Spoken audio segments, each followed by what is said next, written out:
Moje začátky v parkouru byly velice těžké.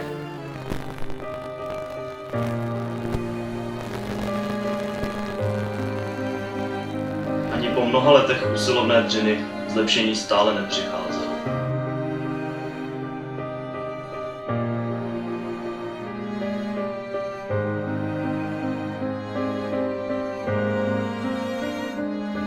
Začal jsem ztrácet motivaci.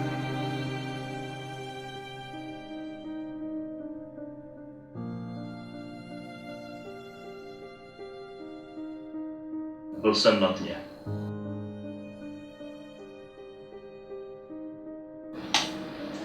Parkour pro mě byl nepřekonatelnou překážkou. I když jsem pilně trénoval podle internetových tutoriálů, nedařily se mi ani ty nejzákladnější pohyby. Všichni se mi smáli, i nejlepší kamarádi se za mě styděli. Bylo to nejhorší období mého života.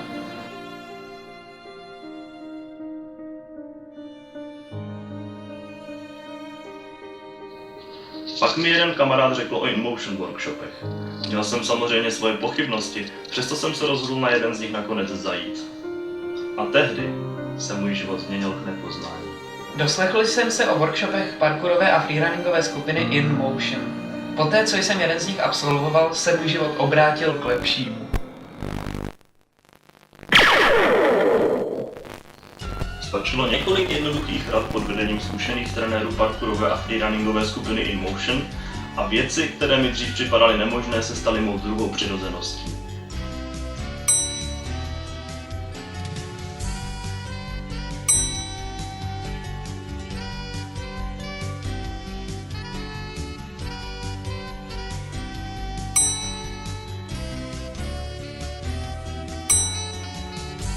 Borci z InMotion mě na workshopu naučili i ty nejtěžší triky.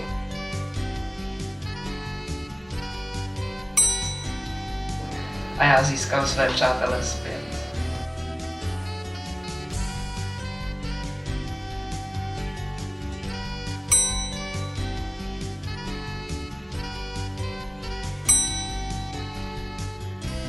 Neplýtvejte svým drahoceným časem, jako jsem jim plýtval já. A ihned se přihlašte na brněnský InMotion workshop konaný tuto sobotu 12.12. v gymnastické tělocvičně Sokol Brno 1.